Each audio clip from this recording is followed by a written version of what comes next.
Bismillahirrahmanirrahim. Assalamualaikum warahmatullahi wabarakatuh. Ketemu lagi dengan saya ya.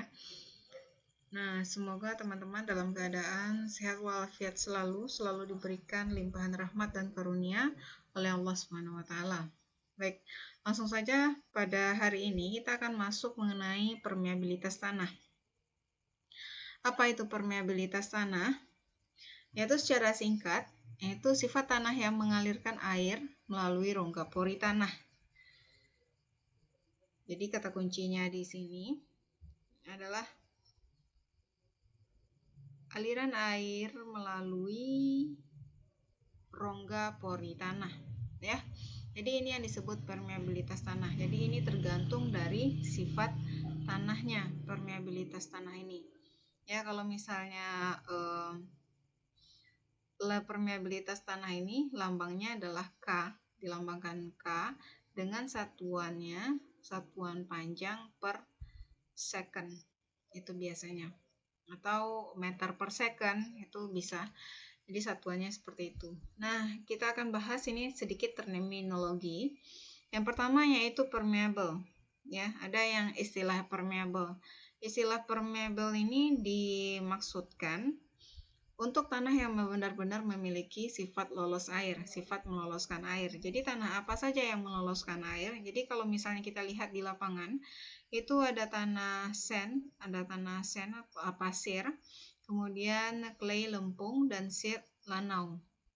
Jadi tanah ini bisa meloloskan air ya. Jadi kalau misalnya ini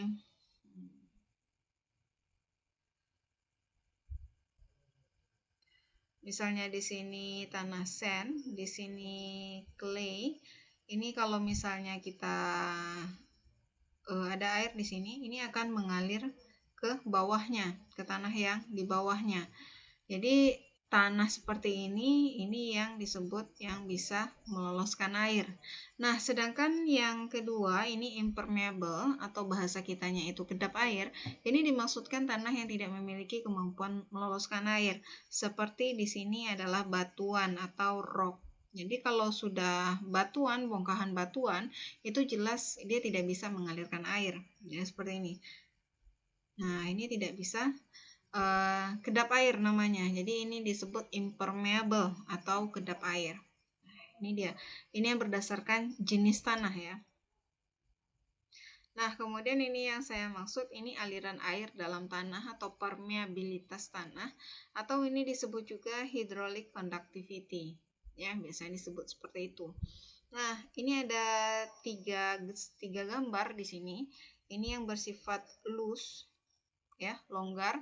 Ini yang bersifat medium, sedangkan yang ini bersifat dense, padat ya. Kita lihat di sini. Nah, coba kita lihat dulu yang pertama yang bersifat loose atau longgar. Jadi di sini ini yang merah ini adalah air ya. Jadi air di sini, nah air dia masuk ke dalam pori-pori tanah. Jadi yang bersifat loose itu adalah pasir. Ya, air di dalam pasir itu bakal lebih cepat. Air yang mengalir di dalam pasir itu bakal lebih cepat dibandingkan dengan clay dan silt. Ya. Nah, ini dia. Sedangkan ini medium. Nah, ini tergantung kepadatannya ya, juga medium. Nah, ini medium, ini ukuran rongga porinya akan lebih kecil daripada loose ya atau pasir. Nah, ini dia air. Sedangkan yang dense itu dia lebih padat. Biasanya dense ini dia lebih mengikat atau seperti clay, tanah lempung. Ya, tanah lempung ini karena dia memiliki kohesi, ya, sehingga air mengalir di antara tanah lempung itu akan lebih lambat jalannya dibandingkan dengan sand karena dia ini tidak memiliki kohesi. Ya. Oh ya, ngomong-ngomong kohesi itu apa? Kohesi itu adalah tarik menarik. Ya, tarik menarik, sifat tarik menarik. Itu dia kohesi. Lambangnya itu adalah C atau cohesion, ya. Nah, itu dia. Jadi kalau misalnya sand itu kita bayangkan ini tanah pasir, coba kamu lihat di lapangan itu tanah pasir. Kita kalau misalnya kita ambil itu akan berbutiran. Dia akan bersifat loose atau grain atau berbutiran. Jadi antar butir satu dengan butir yang lainnya itu lepas dia, lepas, tidak ada ikatan. Makanya di sini dibilang tanah pasir itu tidak memiliki kohesi. Barangkali ada nilai kohesinya, tapi itu sangat kecil, ya. Itulah sifat tanah pasir, ya. Sedangkan clay itu di antara butiran, setiap butirannya itu memiliki ikatan, ya, ikatan. Ya, karena dia saling mengikat, makanya air yang mengalir di antara tanah clay atau tanah lempung itu akan lebih lambat dibandingkan pada tanah pasir. Ya, nah itu dia penjelasan dari apa itu permeabilitas tanah, ya, kemampuan air mengalir di dalam tanah. Nah, kemampuan air yang mengalir di dalam tanah ini yang disebut permeabilitas atau nilai K. Satuannya itu cm per detik. Itu dia. Nah, faktor apa saja yang mempengaruhinya? Yang pertama jelas jenis tanah. Ya, pada tanah pasir permeabilitas akan lebih besar dibanding tanah yang lainnya. Kemudian ukuran butiran juga, kemudian bentuk butiran. Kalau bentuk butiran kita tahu ada angular, ya ada yang bersudut, ada yang bulat. Ya, coba kamu lihat video saya sebelumnya. Kemudian ada rapat massa, kemudian yang terakhir bentuk geometri rongga pori. Ya, ini secara umum saja faktor-faktor yang menentukan permeabilitas tanah. Nah, kemudian ini preliminary design-nya ya. Ini preliminary design-nya. Bagaimana nilai hydraulic conductivity atau ini permeabilitas? Permeabilitas. Nah, ini ada soil type, ada jenis tanah di sini. Ada beberapa.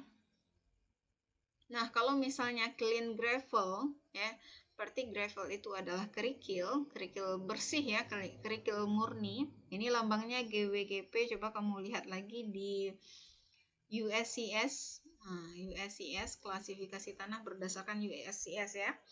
Nah, kalau misalnya dia kerikil bersih atau clean gravel, maka nilai permeabilitas tanahnya itu akan lebih dari 1 cm per second. Jadi kamu imajinasikan saja bagaimana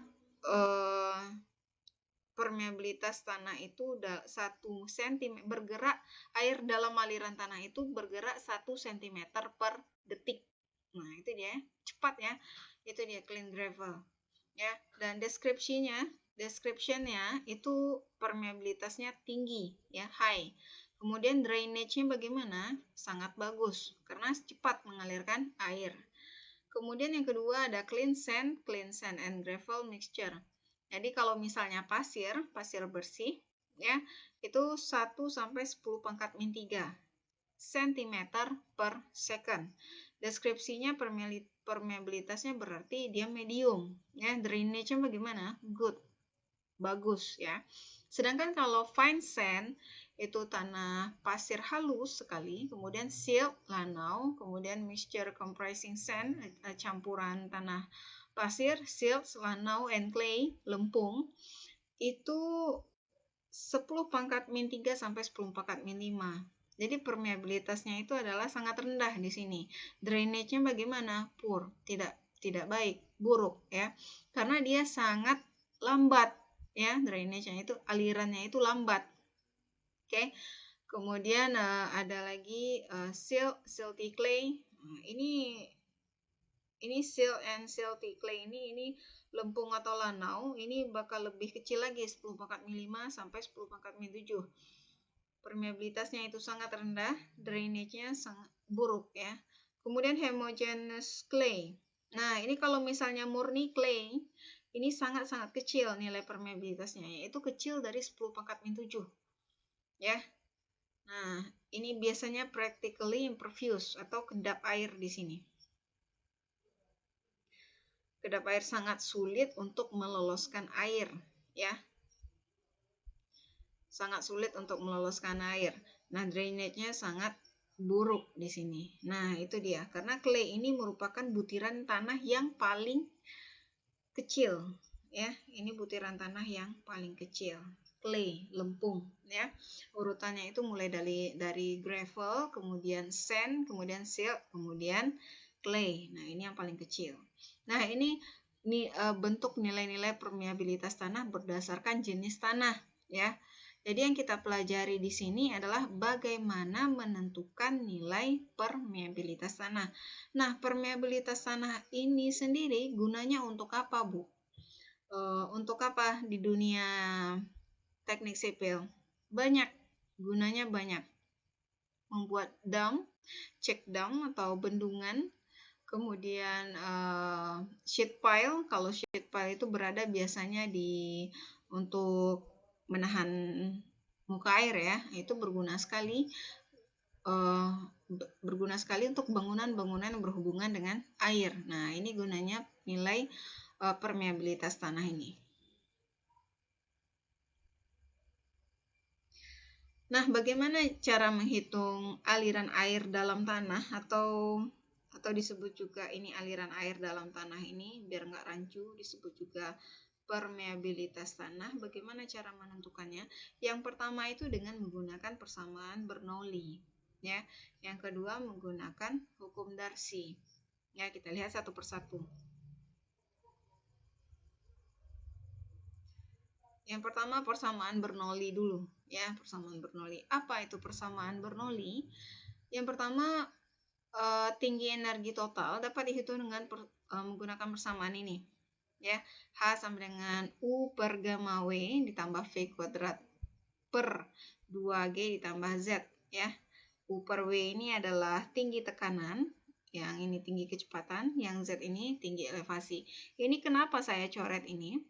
Ini dicoret karena nilai kecepatan rembasan tanah itu sangat kecil, maka ini bisa diabaikan. Kecil sekali, kali 10 pangkat min 5 feet. Makanya kita abaikan, sehingga dengan persamaan Bernoulli didapatlah nilai H sama dengan U per gamma W ditambah Z. Oh ya, sorry, sebelumnya di sini saya hanya menjelaskan secara ringkas saja, ya, to the point. Tapi kalau kamu mau dari mana, kamu mau tahu dari mana datang persamaan ini, silahkan lihat saja buku yang telah saya berikan, ya. Oke, kita lanjut. Nah, inilah bentuk persamaan Bernoulli tadi. Nah, kemudian di sini kita lihat, ini ada gambar. Ini piezometer namanya. Ini piezometer. Ada piezometer terletak di titik A, kemudian piezometer terletak di titik B, ya. Tinggi tekanan itu, yang pertama itu ini dia. Ini tinggi tekanan A. UA per gamma W. Gamma W itu adalah berat volume air, ya. Kemudian pada titik B, ini dia tinggi tekanannya. UB per gamma W. U itu adalah tekanan air pori, ya. U itu tekanan air pori, sedangkan gamma W itu berat volume air, ya. Nah, kemudian ada aliran air dari titik A ke titik B. Aliran itu adalah dari tempat yang tinggi ke tempat yang rendah, makanya alirannya seperti ini. Nah, kemudian jarak datum ke titik A dan B ini dinamakan tinggi elevasi, ya. Ini ZA, kemudian ini ZB. HA-nya itu adalah tinggi dari datum ke sini, ke piezometer, kemudian HB adalah tinggi dari datum ke titik B di piezometernya. Kemudian di sini ada delta H.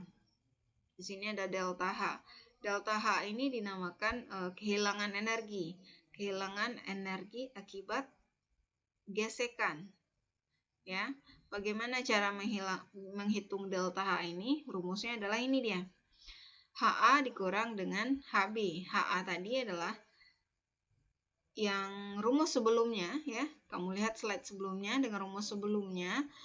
U tekanan air pori di titik A per gamma W berat volume air ditambah dengan ZA tinggi elevasi titik A. Kemudian dikurang ini UB, ya. Ini tekanan air pori di titik B per berat volume air ditambah dengan elevasi pada ZB pada titik B. Nah, inilah total kehilangan energi. Gunakan rumus yang ini saja. Nah, kemudian ada yang dikenal dengan namanya gradien hidrolik. Apa itu gradien hidrolik? Ini dia, kehilangan tinggi tekanan per satuan panjang. Jadi hal-hal seperti ini bakal ada namanya gradien hidrolik. Gradien hidrolik ini disebabkan oleh kehilangan energi per satuan panjang ya. Jadi dapat dihitung dengan menggunakan persamaan delta H, ini total kehilangan energi yang ini tadi, per L panjangnya. Ini ya, ini tegak lurus ya. Ini tegak lurus, ini per L. Makanya gradien hidrolik ini dilambangkan dengan I. Nah, ini dia persamaan Bernoulli secara ringkas ya.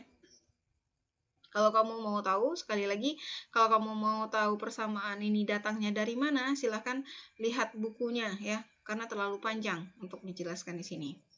Oke. Kemudian yang kedua, yaitu hukum Darcy. Ya. Jadi hukum Darcy ini rumus persamaannya sederhana. Dia fokus untuk menghitung kecepatan aliran air di dalam tanah. Ya. Nah, di sini V, ini kecepatan V sama dengan K dikali I. Di mana ini sama dengan juga Q per A. Jadi kita kali silang, ini sama dengan Q sama dengan K kali I dikali A. Jadi kalau kamu lebih mudah mengingatnya, Q itu sama dengan debit ya. Q itu adalah debit, K itu permeabilitas tanah, I itu adalah gradien hidrolik. Itu menggunakan persamaan Bernoulli ya. Gradien hidrolik, A itu adalah luas area. Nah, ini dia persamaan untuk Darcy.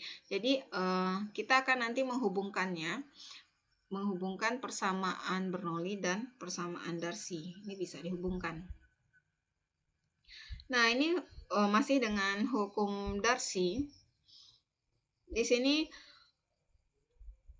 debit itu juga bisa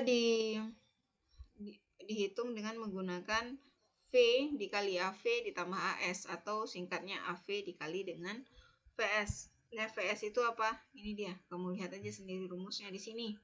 Ya. AV itu apa? AV itu adalah luas pori dalam penampang melintang. Jadi hanya pori saja ya, void. V itu adalah void. Kemudian AS itu adalah luas butiran tanah dalam penampang melintang. Jadi ini S ini dinamakan solid atau soil, yang V ini adalah void atau pori. Ya. Nah, kemudian VS ini menggunakan rumus di mana VS itu adalah kecepatan rembesan yang melalui pori-pori tanah. Sedangkan V ini adalah kecepatan aliran air. Ya, sedangkan VS itu adalah kecepatan rembesan melalui pori-pori tanah. Nah, itu dia mengenai hukum Darcy. Nah, kita lihat sebuah contoh soal di sini. Permeable soil. Nah, permeable. Berarti kalau permeable, berarti ini adalah tanahnya lolos air. Kalau impermeable, itu berarti kedap air. Ya. Jadi ini sebuah permeable soil, sebuah tanah yang lolos air, ini is underlain by an impervious layer. Berarti dia terletak di atas impervious layer. Ini yang kedap air, impervious. Ini kedap air, berarti air tidak bisa lewat di sini. Nah, ini yang lolos air, permeable. Ini as shown in figure, ini terlihat di gambar dengan nilai K-nya. K-nya ini sudah diketahui ya. K-nya itu sama dengan 5,3 kali 10 pangkat min 5 meter per second. Ya. Ini nilai K-nya sudah ada. Kemudian hitung the rate of seepage. Hitung debit air ya, debit air yang dalam meter kubik per hour, ini per jam ya, per meter. Dengan ketebalan ini hanya sama dengan 3 meter, alfanya ini sama dengan 8 derajat. Nah, berarti yang nilai K sudah diketahui, berarti yang kita hitung adalah nilai Q. Rate of seepage itu sama dengan debit, ya, lambangnya yaitu Q. Nah,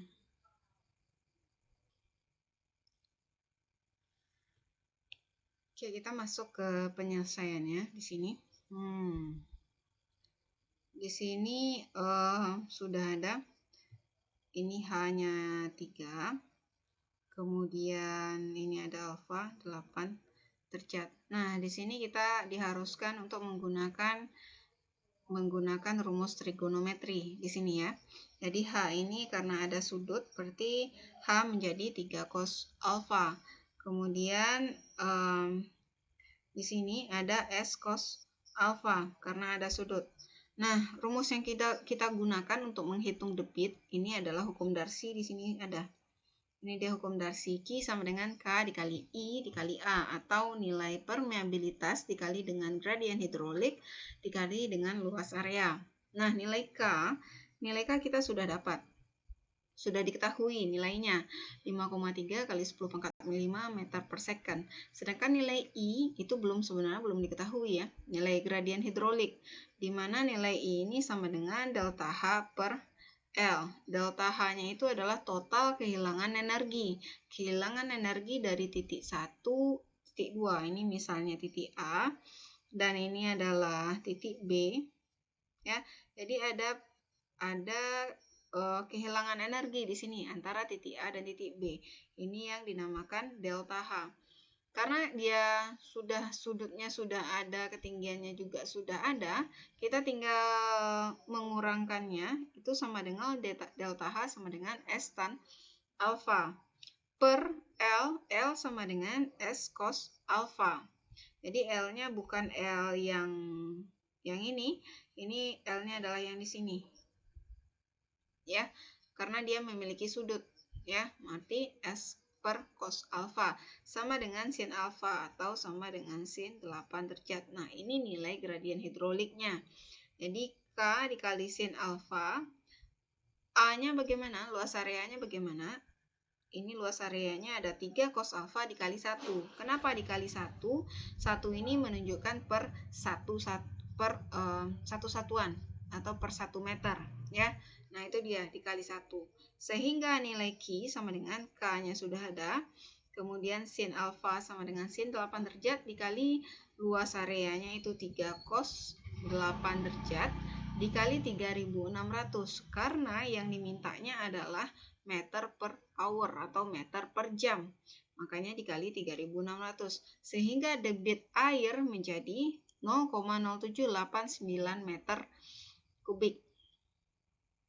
Nah, itu dia nilai cara menghitung debit, ya. Jadi kalau misalnya diminta menghitung nilai K, nilai I, atau bahkan nilai A, itu tinggal kita bolak-balikan rumusnya saja. Yang penting di sini pemahamannya, ya. Nah, itu dia. Oke, kita masuk ke soal yang kedua. Ini hampir sama dengan soal yang pertama tadi, ya. Find the flow rate. Ya, ini maksudnya adalah sama dengan flow rate ini sama dengan tadi debit atau Q, ya, dalam meter kubik per second per meter, ya. Kemudian ini per meter panjang ya, per meter panjang. Nah, ini yang melalui permeable soil. Jadi kalau di sini ada permeable soil, kemudian ada impermeable. Ini yang permeable, ini sudah ada di sini. Kemudian, ini permeable dan ini impervious atau impermeable yang kedap air. Nah, di sini diletakkan ada piezometer. Di sini ada dikatakan piezometer, ya. Di sini ada H, nilai H-nya itu ada 8 meter. H1-nya itu 3 meter. Kemudian alfanya ada 8 derajat. Nah, kemudian ada H di sini 4 meter. Jadi kita nggak perlu lagi hitung total kehilangan energi ya. Delta H di sini sudah ada 4 meter. Kemudian K-nya juga sudah ada 0,08 cm per second. Nah, ini dia soalnya. Kita langsung saja lihat penyelesaiannya di sini. Di sini kita tuliskan kembali. Ini 3 meter. Kemudian alfanya ada 8 derajat. Delta H-nya ada 4 meter. Oke, Jadi lagi-lagi ada sudut, berarti kita dihadapkan kembali dengan trigonometri ya. Kamu cek lagi untuk pelajaran trigonometri ya, karena saya di sini nggak membahas banyak. Nah, kemudian sama yang digunakan rumus dengan hukum Darcy. Q sama dengan K dikali I dikali dengan A. Nilai K-nya sudah ada, itu 0,08 kali 10 pangkat min 2. Ingat, ini dalam meter ya. Ini sentimeter. Jadi kita kalikan 10 pangkat min 2. Kemudian nilai I-nya itu gradien hidrolik, ini rumusnya. Rumus umumnya adalah delta H per L. Jadi H-nya sudah ada 4 ya. 4 meter. Ini sudah diketahui. Kemudian L-nya di sini, karena di sini ada S-nya 50 meter, maka nilai L-nya itu sama dengan S cos alpha. Ya. 50 per cos 8 derajat. Nah, itu dia. Itu yang nilai I-nya. Sedangkan nilai A-nya itu luas area, berarti itu panjang kali lebar, maka H1 cos alpha berarti 3 meter cos 8 derajat. Ya, cos 8 derajat dikali 1. Ini karena yang ditanya adalah per satu satuan atau per 1 meter, makanya dikali 1. Maka setelah dikalikan didapatkan hasil 0,19 kali 10 pangkat min 3 meter kubik per second per meter. Nah, itu dia. Ini untuk soal nomor 2. Kemudian selanjutnya kita harus mengenal dulu homogenitas dan isotropi tanah.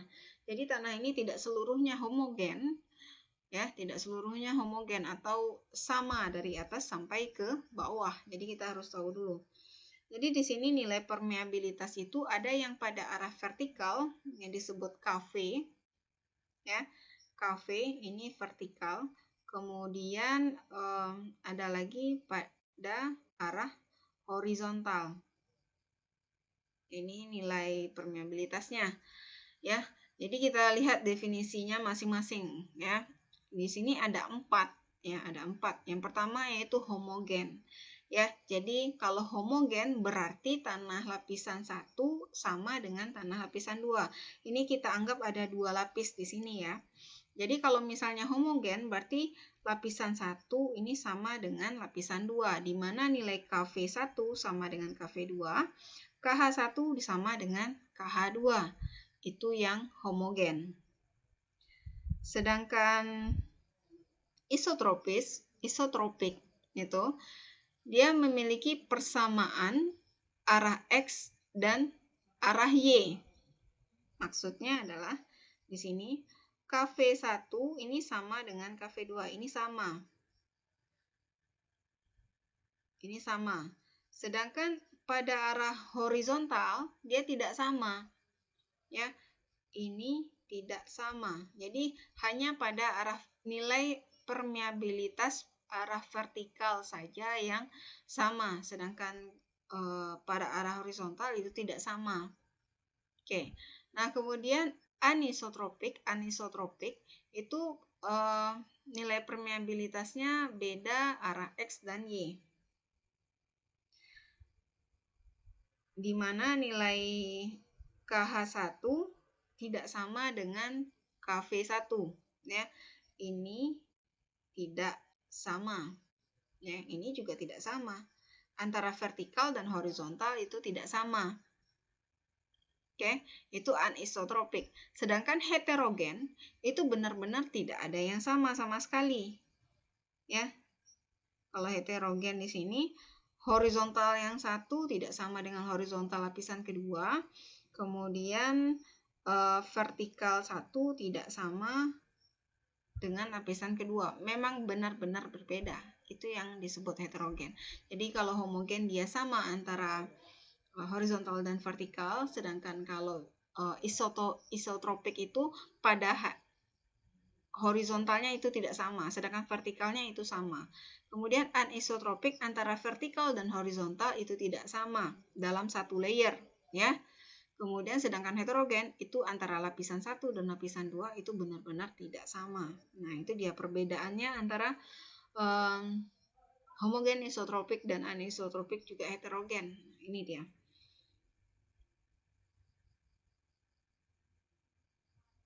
Nah, tadi kita menghitung nilai permeabilitas pada tanah homogen dengan menggunakan persamaan Bernoulli dan hukum Darcy. Sekarang kita menggunakan bagaimana cara menghitung nilai permeabilitas tanah pada tanah berlapis, ya.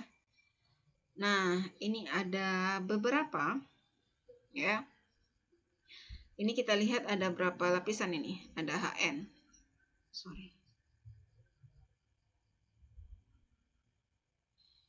Nah, di sini kita lihat ini ada KV.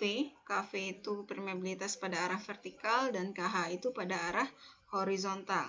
Nah, kebetulan nilai direction of flow-nya atau arah alirannya itu adalah di sini kita lihat pada arah horizontal. Jadi kita hitung pada arah horizontal dulu. Ya.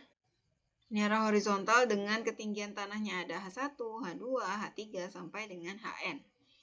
Oke, bagaimana cara menghitungnya? Ini mudah, cukup mudah ini. KH sama dengan 1 per H. H itu adalah H total ya. H1 tambah H2, H3 tambah sampai dengan HN. Dikali dengan KH1 dikali H1 ditambah KH2 dikali H2 dan seterusnya sampai KHN sekali HN. Nah, itu cara menghitung nilai permeabilitas pada arah horizontal. Ingat, ini H. Arah horizontal. Nah, bagaimana kalau misalnya pada arah vertikal? Kalau arah vertikal, di sini arah ini direction of flow-nya, arah alirannya, ya. Kalau arah vertikal, ini H sama dengan H1 per KV1 ditambah H2 per KV2 ditambah HN per KVAN. Nah, itu dia. Itu cukup mudah untuk menentukan nilai permeabilitas pada arah horizontal dan pada arah vertikal. Kita lihat satu contoh. Ini tentukan koefisien rembesan pada arah horizontal. Ya, pada arah horizontal. Di sini ada lapisan, ada 3 lapis di sini. Kita lihat dengan ketebalan masing-masing 20 feet, 5 feet, dan 10 feet. Ya, sedangkan koefisien rembesannya ini sudah ada, koefisien rembesannya sudah ada, nilai KH1-nya sama dengan 10 pangkat min 1, 10 pangkat min 4 sampai 1,5 kali 10 pangkat min 1. Bagaimana nilai koefisien rembesannya pada arah horizontal? Tadi rumusnya adalah 1 per H dikali KH1 H1 tambah K2 H2 sorry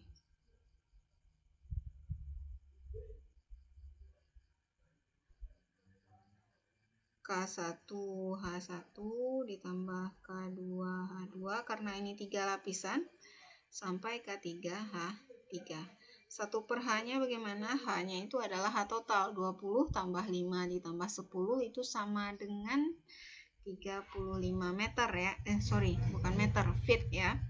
Kemudian K1-nya itu 10 pangkat min 1 dikali 20 ditambah K2 10 pangkat min 4 dikali 5 ditambah 1,5 kali 10 pangkat min 1 dikali 10. Nah, tinggal kamu kalikan saja. Nanti akan didapatkan hasilnya itu dalam satuan feet per menit. Nah, itu dia koefisien nilai koefisien permeabilitas pada arah horizontal. Nah, kalau misalnya Pak ditanya pada arah vertikal, tinggal ganti aja rumusnya. H sama dengan KV1 per H1 ditambah KV2 per H2 ditambah KV3 per H3. Tinggal masukkan nilai K dan nilai H-nya ya. Jadi ini cukup mudah untuk menentukan nilai koefisien rembesannya. Nah, ngomong-ngomong, bagaimana sih cara menentukan nilai koefisien rembesan itu? Itu semuanya itu bisa kita lakukan uji lapangan dan uji laboratorium. Ya, jadi kalau uji laboratorium itu namanya constant head and falling head test ya. Sedangkan uji lapangan itu bisa menggunakan uji pompa, pumping atau borehole ya. Jadi kita bisa menggunakan untuk menghitung nilai permeabilitas ini, nilai K ini ya. Kalau yang sekarang kita menghitung dengan menggunakan persamaan ya. Ada persamaan Bernoulli dan hukum Darcy. Juga kalau misalnya ada tanah yang seperti ini ya, yang heterogen. Nah, itu dia cukup untuk hari ini untuk pembahasan kita mengenai permeabilitas. Semoga bermanfaat untuk teman-teman semua. Jadi jika ada yang belum paham atau yang belum mengerti, silakan WA saja di WA group ya. Nah, akhir kata saya mohon maaf atas segala kesalahan dan kekurangan saya. Sesungguhnya yang sempurna itu hanyalah milik Allah Subhanahu wa Ta'ala. Dan saya akhiri, Assalamualaikum warahmatullahi wabarakatuh.